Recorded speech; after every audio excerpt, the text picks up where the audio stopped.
I was about to propose when I overheard her in the restroom.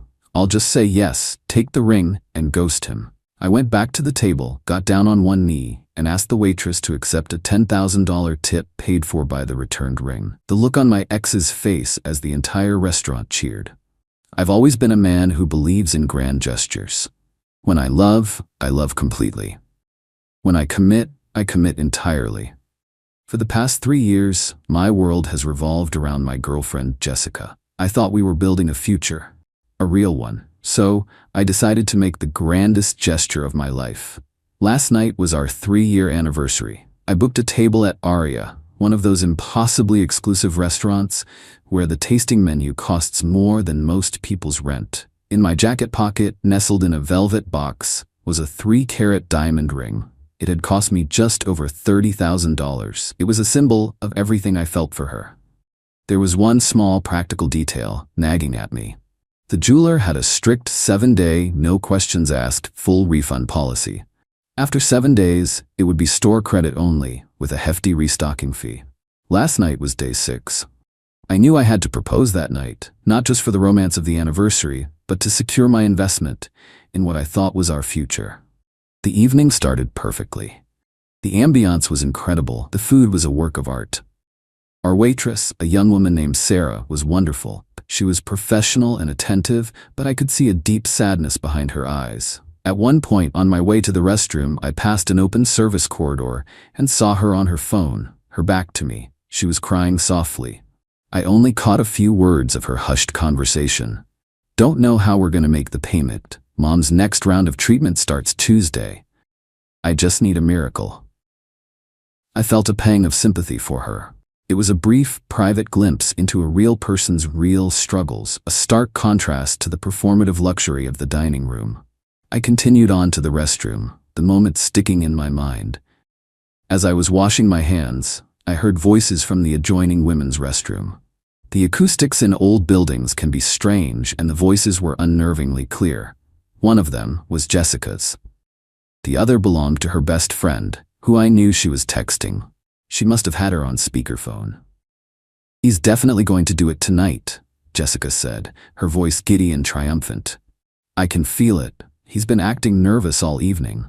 "Oh my God, did you see the box?" her friend asked. "Is it big?" "I haven't seen the ring itself," Jessica replied, and then she laughed. It was a cold, sharp sound that didn't sound like the woman I thought I loved. "But the box is definitely a 2-man lift. He's so predictable. He thinks a big rock will make me happy forever." "Well, won't it?" her friend asked. And then Jessica said the words that shattered my entire world. "Of course not, but I'll play the part. I'll cry, I'll say yes, I'll take the ring, I'll post it all over Instagram, make everyone jealous. Then I'll give it a few weeks, maybe a month, and then I'll ghost him. I can sell the ring for at least 20 grand. That's my down payment for the condo I want. It's a perfect plan." I stood there, frozen, my hands under the running water. The sound of their laughter echoed through the wall. It wasn't a betrayal born of passion or a fleeting mistake. It was a cold, calculated financial transaction. I wasn't a partner. I was a mark. The last 3 years of my life had been an elaborate setup for a heist, and the diamond in my pocket was the prize. A strange calm washed over me. The heartbreak was there, a deep, cold stone in my gut, but my mind was working with perfect clarity. I walked back to the table and sat down. Jessica looked at me and smiled, a brilliant, predatory smile. She had no idea I had just become privy to her entire business plan.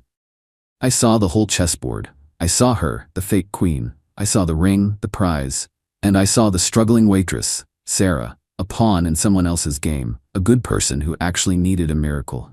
A new, much better grand gesture began to form in my mind. I let us finish the main course. Then, I cleared my throat. "Jessica," I said, my voice steady, "you have made me the happiest man in the world for the last 3 years. And there's something I need to ask you." Her eyes lit up. This was it. The moment she'd been waiting for. I stood up. The diners at the nearby tables quieted down, sensing a moment was happening. I reached into my pocket. I got down on one knee. Jessica put her hands over her mouth in a perfect pantomime of shocked delight. Then I turned my body slightly and called out across the dining room. "Sarah, could you come over here for a moment, please?" Sarah, our waitress, looked up, startled. She hesitantly walked over to our table, a look of complete confusion on her face. "Yes, sir?" I looked up, not at Jessica, but directly into Sarah's worried eyes. I was still on one knee. "Sarah," I began, my voice clear and carrying through the now silent restaurant. "I couldn't help but overhear your conversation on the phone earlier. I know that's an invasion of your privacy, and I apologize, but I heard you. I know you are dealing with something incredibly difficult with your mother's health." Sarah's eyes filled with tears. Jessica's smile was frozen on her face, her expression turning to stone. "This ring," I said, pulling the velvet box from my pocket and opening it to reveal the diamond, "was a symbol of a future I thought was real. I've just discovered that it is not. I will be returning this ring to the jeweler tomorrow for a full $30,000 refund, as per their 7-day return policy." I paused, letting that hang in the air. Then I looked back at Sarah. "And I would like to formally ask you here in front of everyone if you would be willing to accept a $10,000 tip from those proceeds to help with your mother's medical treatments." The silence in the room was absolute. Sarah was openly crying now, her hand covering her mouth in disbelief. Jessica looked like she had been turned to stone. I stood up, turning to address the entire restaurant. "I believe that in this life we should reward things that are real.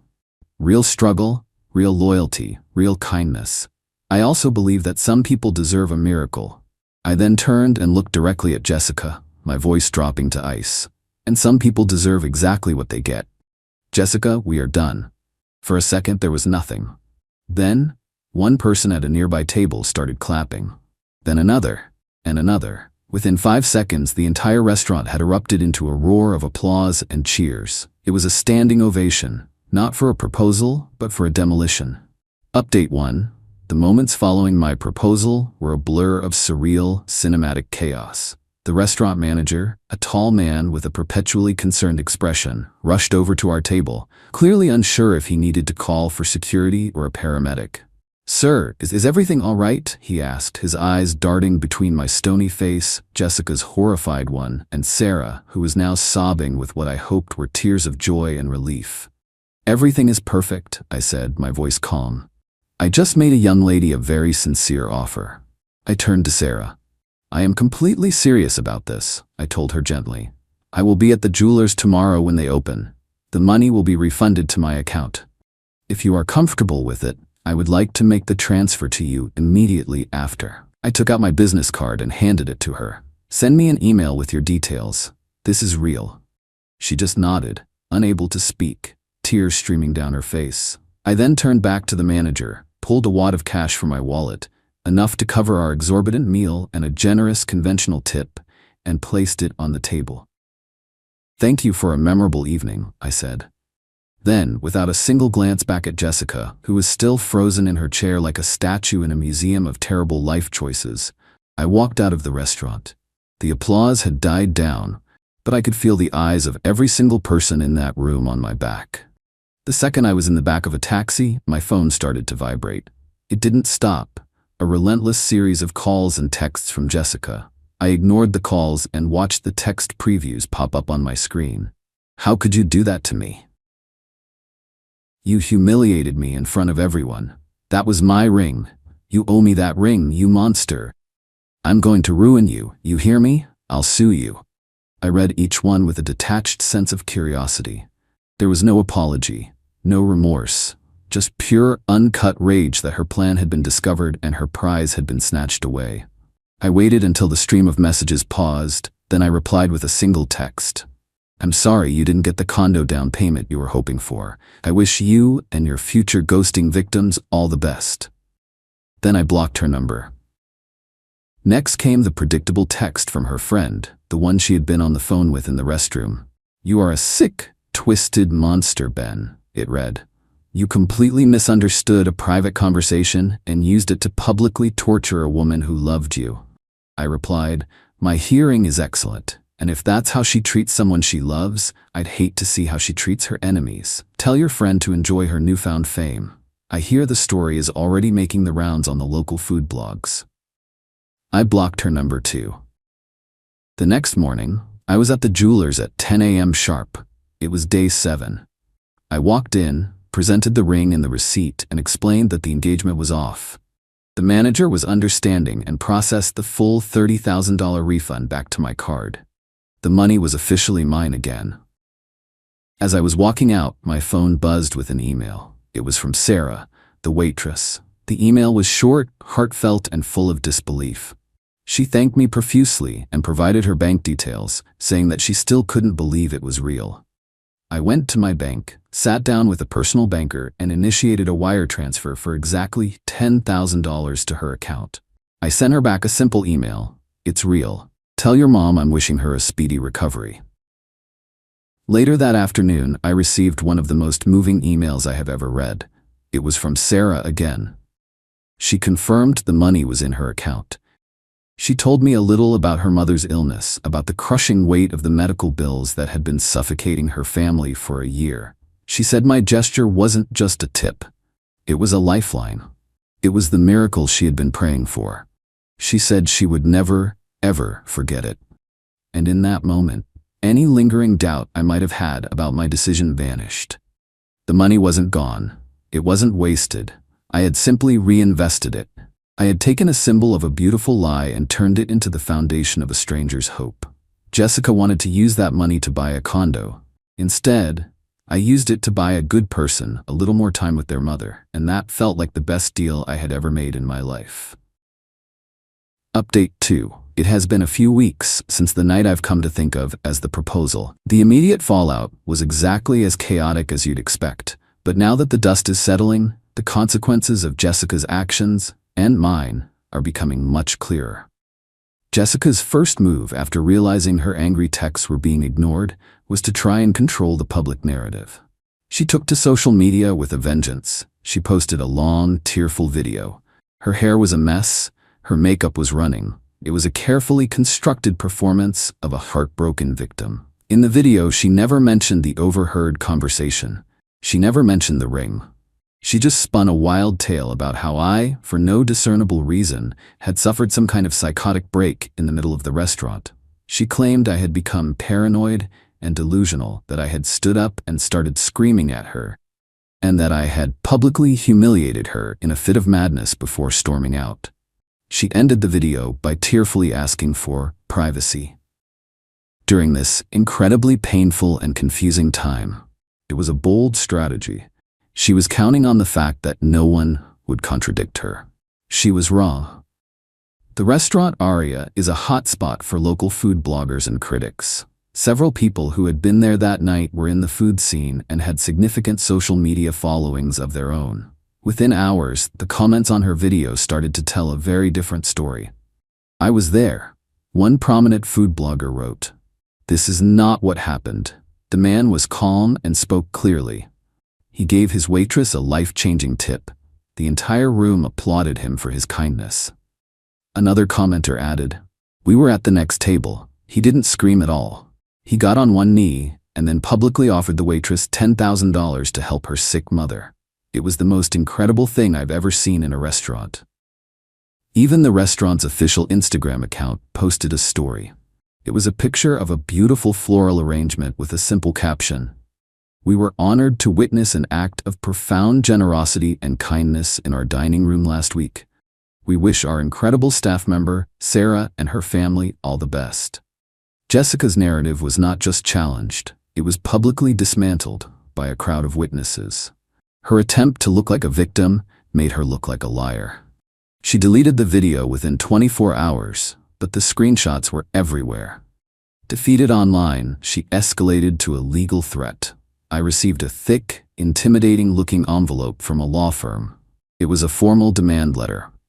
In it, her lawyer claimed that the engagement ring was a promised gift, and by failing to deliver it, I had breached a verbal contract. It also claimed that my actions at the restaurant constituted intentional infliction of emotional distress. The letter demanded I pay Jessica the full $30,000 value of the ring, or they would proceed with a lawsuit. I had been expecting this. I immediately forwarded the letter to my own lawyer, a man who eats frivolous lawsuits for breakfast. He laughed when he read it. His response was a work of art. The letter he sent back was terrifyingly professional. It stated, point by point, why her claim was baseless. First, no gift is legally considered given until the recipient takes possession of it, which she never did. The proposal was never completed. Second, her claim of emotional distress was undermined by the multiple witness accounts that praised my actions as calm and generous. Then came the masterstroke. The final paragraph of the letter stated that if she chose to proceed with this baseless lawsuit, we would immediately file a motion to dismiss and countersue for all legal fees. Furthermore, we would make the central pillar of our defense the conversation I overheard in the restroom. The letter stated our intention to publicly depose both her and her friend under oath about their conversation. It described their plan as a conspiracy to commit fraud by obtaining a high-value asset under false pretenses, with the express intent to sell it for personal gain. The letter concluded by saying that we were confident that the details of their plan, once made public in a court of law, would be of great interest to both the media and perhaps even law enforcement. It was a checkmate. She was threatening to sue me for a ring she was planning to steal. The threat of having her entire scheme exposed under oath was too much for her. I have heard nothing from her lawyer since. Final update. It has been 6 months since I walked out of that restaurant and into a new, much quieter life. The echoes from that night have finally faded, but the consequences have proven to be permanent. The legal threat was the end of Jessica's campaign against me. She had no move left to make. Her public narrative had been destroyed, and her private legal attack had been exposed as a bluff built on a foundation of fraud. She went completely silent. The story of the proposal that wasn't became something of a local legend. For a few weeks, I couldn't go out to a nice dinner without getting a few knowing looks or a discreet thumbs up from a waiter. It was bizarre, but it faded. The story, however, stuck to Jessica. The grapevine, as it always does, provided the final chapters. Her social circle, which was built on an image of wealth and success, began to abandon her. Being publicly exposed as a liar and, more damningly, as someone who had fumbled a $30,000 payday, made her toxic. Her friendship with the girl from the restroom reportedly imploded in a flurry of mutual blame. The last I heard, Jessica is struggling. Her plan to get a condo failed, and she's still in her old, overpriced apartment, trying to maintain a lifestyle she clearly can't afford without a benefactor. She flew too close to the sun, and the fall has been a long one. But the real story isn't about her. It's about Sarah, the waitress. About a month ago, I received a letter in the mail. It was a handwritten card from Sarah. Inside was a photograph of her and an older woman, her mother, sitting on a park bench, both of them smiling. Her mother looked frail but happy. The letter was simple. She told me her mom had successfully completed her round of treatments and was now in remission. She said the $10,000 had lifted a weight off their family that was so immense she didn't have the words to describe it. It hadn't just paid for doctors. It had bought them peace of mind in the most stressful time of their lives. It had allowed her to quit her second job and just be a daughter again. She ended the letter by saying, "You turned the worst night of my life into the biggest blessing I have ever received. Thank you." I put that card on my desk. I look at it every day. People might say I was foolish. They might say I wasted $10,000 out of spite. They are wrong. It wasn't an act of spite. It was an act of redirection. I took the energy of a hateful, greedy act and I redirected it towards a loving, desperate need. I didn't lose $10,000. I spent it. I spent it on turning a moment of personal humiliation into a spectacle of public justice. I spent it on the priceless memory of the look on Jessica's face. I spent it on the sound of a room full of strangers cheering for an act of unexpected kindness. Most of all, I spent it on that picture of a mother and daughter sitting on a park bench, smiling. Jessica wanted to use me to get a piece of property. Instead, I used her greed to give a good person a piece of their life back. And I can tell you, without any hesitation, it was the best money I have ever spent.